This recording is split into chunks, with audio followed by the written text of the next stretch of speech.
Hey everyone, and welcome to our deep dive. Today we're going to be talking all about unwinding anxiety. That's right, by Judson Brewer. It's Yes, a really great book. I really enjoyed it. me too. And I think the thing that I found so interesting about this book is that he himself has had like a really interesting journey. He's had a lot of experience with anxiety and addiction, Right. and he brings that into the book. Exactly. So he's not just talking at you like from an ivory tower or Oh, something. no. And he also brings this really interesting perspective because he is both a psychiatrist and a neuroscientist. Right, so he can really bridge that gap between the science Exactly. and the lived So I experience. thought we could just jump right in. Okay, sounds great. Because one of the things that I found so fascinating about this book was the way he explained anxiety and where it comes from.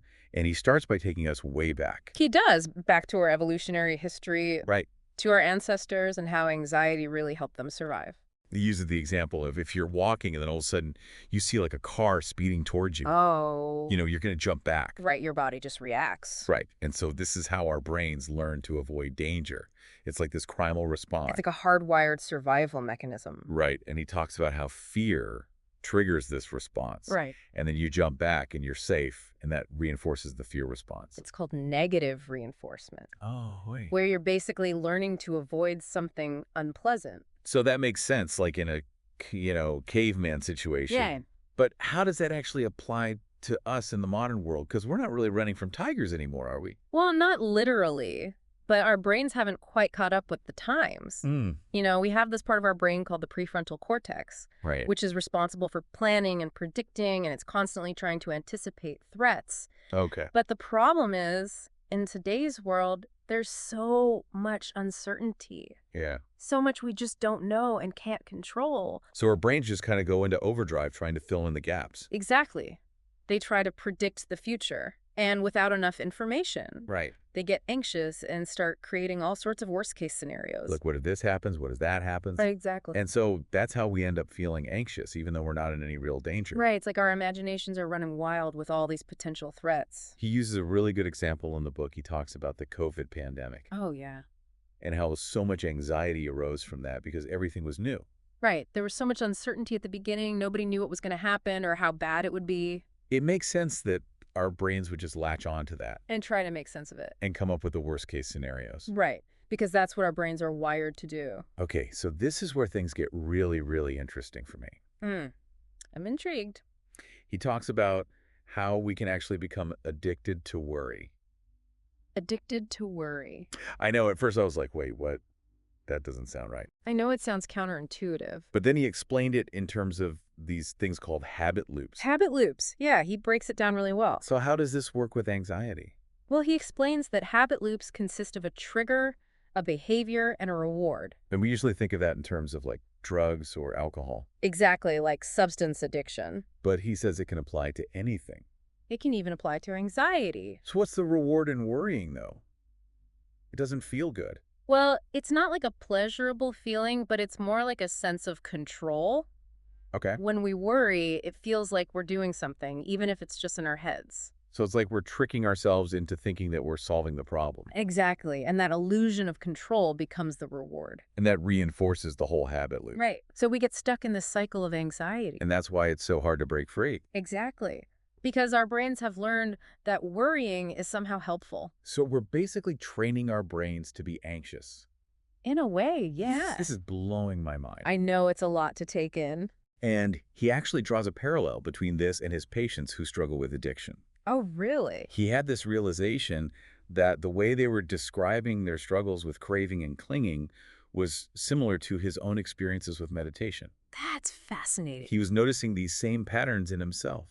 So it's like this universal mechanism in the brain It seems like it, that can get hijacked by all sorts of things. whether it's substances or thoughts or behaviors. Exactly. And anxiety is just one example of that. So it's not just about individual brain quirks. Then he also talks about how modern life kind of fuels this anxiety beast. Oh, absolutely. He talks about how the constant stimulation and the rapid pace of our lives can really amplify anxiety. I know. It's like we're constantly bombarded with information and demands. And it's hard to keep up. It is, and it's designed to be that way. What do you mean? Well, he makes this really interesting comparison between buying shoes in the 1800s Okay. and buying shoes today. Right. Back then, if you needed new shoes, you'd have to go to the cobbler place and order. And wait weeks. Exactly.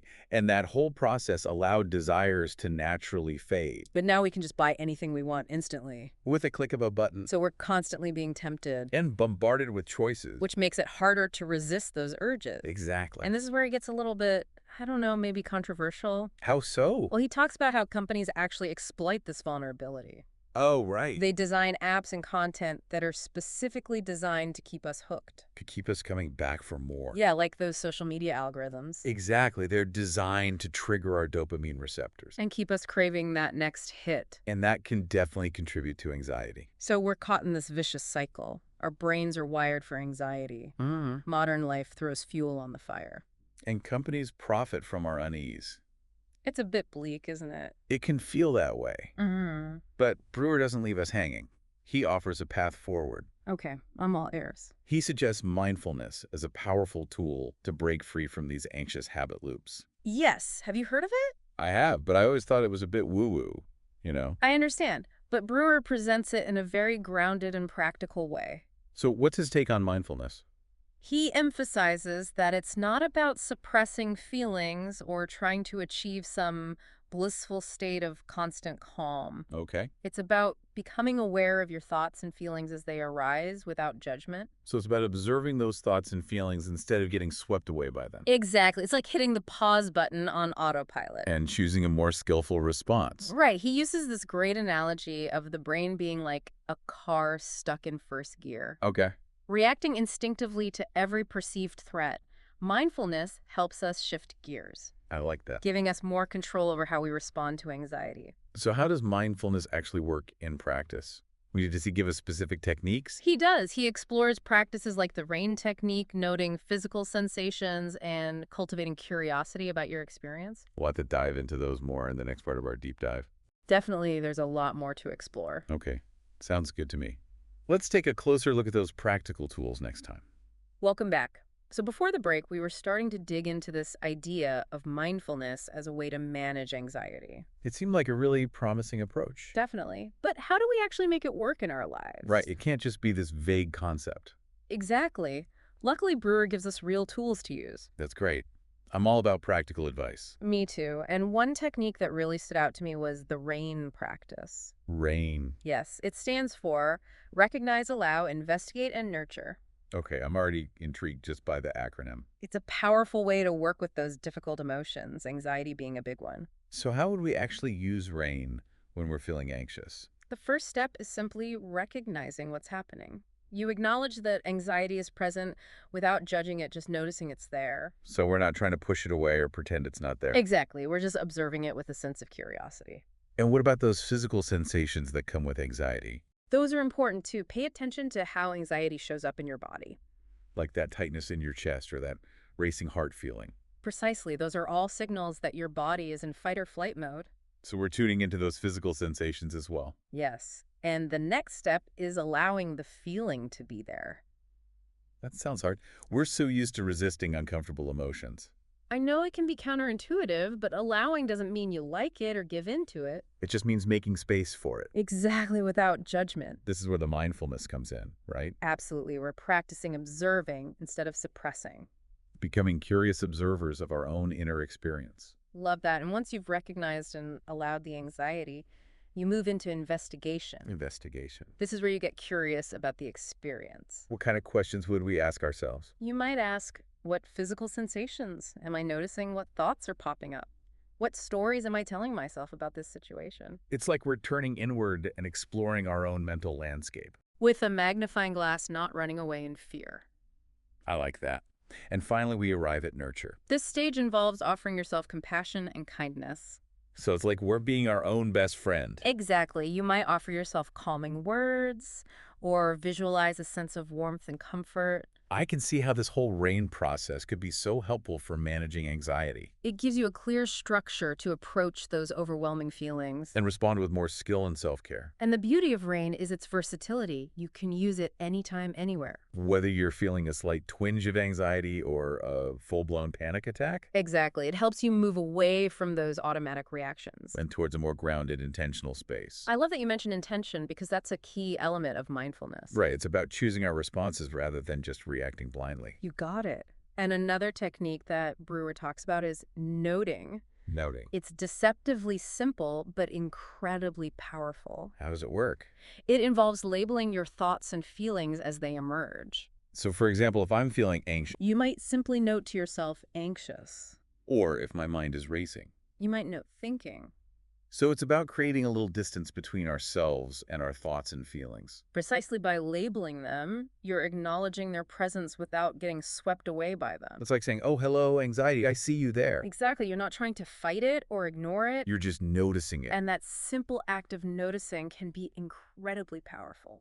because it helps us to disentangle ourselves from those thoughts and feelings. Exactly. It's like we're becoming less reactive and more responsive. I like that. And we talked earlier about anxiety sobriety. Oh, right. Can we dive a little deeper into that? I'm curious about how it connects to addiction recovery. Absolutely. Just like recovering from substance dependence anxiety, sobriety is about learning to navigate life without relying on your usual anxiety habits So it's about breaking free from those deeply ingrained patterns. of worry, avoidance, and overthinking. The goal isn't to eliminate anxiety entirely then? No, it's about transforming our relationship with it. So we're accepting that anxiety is a normal human emotion. But we're learning to handle it in a more skillful way. It's like learning to surf those waves of anxiety without getting wiped out. That's a great analogy. And just like mastering any new skill, it takes time and practice. And a whole lot of self-compassion. Definitely, we need to be kind to ourselves throughout this process. One thing that really stood out to me in unwinding anxiety was the emphasis on curiosity. Curiosity is such a powerful antidote to fear and worry. It's about approaching our anxiety with an open mind. Instead of resistance and judgment, Brewer even describes how cultivating curiosity can physically shift our brain chemistry it can guide us away from that fight or flight response. and into a more receptive, relaxed state. When we're curious, we're open to new possibilities. It's like we're inviting our brains to explore new ways of being. And he introduces this fascinating metaphor of the bigger, better offer, or BBO. BBO. It's about finding more rewarding and fulfilling ways to meet our needs. So instead of reaching for those familiar but unhelpful anxiety habits, We start exploring alternative behaviors that genuinely enhance our well-being. can you give me an example? Sure. Let's say you're feeling anxious and tempted to scroll mindlessly through social media. Been there. A BBO might be going for a walk in nature, practicing meditation, or connecting with someone you love. So it's about choosing activities that nourish our minds and bodies. Exactly. Our brains are wired to seek pleasure and avoid pain. By consciously choosing activities that make us feel good. We're creating new neural pathways that support our well-being. But how do we figure out what those BBOs are, what truly offers a bigger, better experience for our brains? That's where self-awareness comes in, So we need to pay attention to how different activities make us feel. both in the moment and afterward. We're tuning into those subtle cues from our bodies and minds. Exactly, noticing what brings us joy, peace, and a sense of connection. And what works for one person may not work for another. Absolutely, it's about finding what resonates with your unique needs and values. Are there any specific BBOs that Brewer highlights in the book? One of the most powerful ones he emphasizes is the practice of loving kindness. Loving kindness. I'll be honest, that sounds a bit cheesy to me. I understand, but it's not about forcing yourself to feel something you don't. It's about nurturing those seeds of compassion that already exist within us. Exactly. So how do you actually practice loving kindness? One common method is to start by directing loving kindness toward yourself. Okay. You might repeat phrases like, may I be well, may I be happy, may I be peaceful. It kind of reminds me of those positive affirmations you see on social media. The format is similar, but the intention is different with loving kindness. You're not trying to convince yourself of anything or force a specific outcome. You're simply offering yourself a gentle, loving embrace. Acknowledging your inherent worthiness of happiness and peace.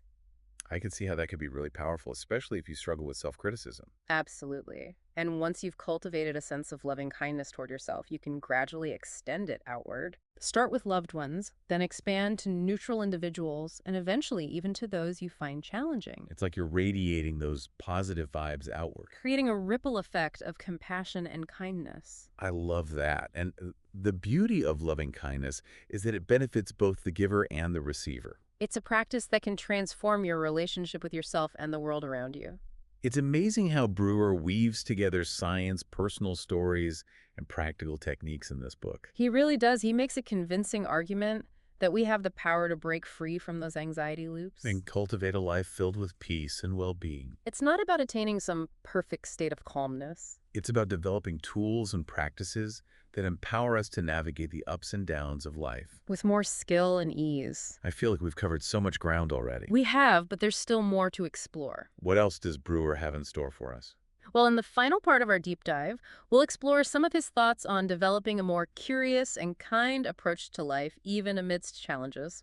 We'll also delve into those fucking growth opportunities he calls FGOs. I love that term. It's so real and relatable. It is, and I think you'll find Brewer's perspective on FGOs incredibly insightful and empowering.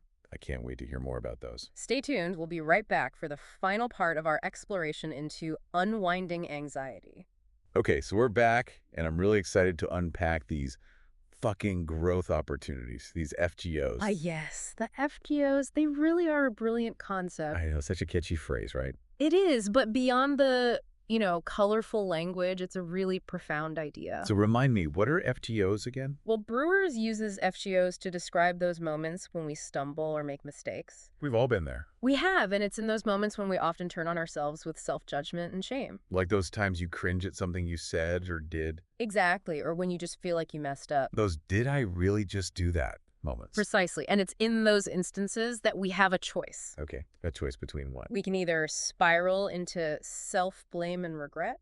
Which is what most of us do naturally, I think. It's a very common reaction, but we can also choose to view those experiences as opportunities. Opportunities for what? For growth and learning. So instead of beating ourselves up, We can ask ourselves, what can I learn from this? it's a total mindset shift. It is, and it's not always easy, but it's so worth it. Brewer emphasizes that self-compassion is key here. Absolutely. Self-compassion is essential for turning those FGOs into something positive. So how do we actually practice self-compassion? It's about treating ourselves with the same kindness and understanding that we would offer a friend. You know, someone we care about. Exactly, recognizing that we're all imperfect beings doing the best we can. It's like giving ourselves a break. It is, and it's not about condoning harmful behavior. It's about recognizing our shared humanity. We all make mistakes, and it's how we respond to those mistakes that really matters. I love how he tells that story about the embarrassing college incident Oh, yes, in the dining hall. when he made that insensitive comment. Oh, yeah. It's something he carried with him for years. It's like those memories that just haunt you. But through mindfulness and self-compassion, he was able to forgive himself. And it wasn't about minimizing the impact on the other person. It was about releasing himself from the burden of shame and regret. He learned from that experience. And he was able to move forward. That's a really powerful example of how to turn an FGO into something positive. It is, and it highlights the transformative power of self-forgiveness. So as we wrap up our deep dive into unwinding anxiety, I'm really struck by the book's overall message of hope. It's not about achieving some perfect state of zen It's about equipping ourselves with tools and practices. that empower us to navigate life's challenges. Anxiety is a natural part of life. It's not the enemy. But when it starts to control us, That's when we need to find new ways of relating to it. mindfulness offers a path forward It allows us to become more aware of our thoughts, feelings, and sensations, so we can step out of those habitual patterns of worry and avoidance. and respond to life with more clarity and compassion. And along the way, we discover those bigger, better offers, The BBOs. those activities that nourish our well-being. And bring us joy and fulfillment. It's a journey, With its ups and downs, but with practice and self-compassion, we can learn to ride the waves of anxiety. and create a more peaceful and meaningful life. I think that's a great place to leave it. I agree.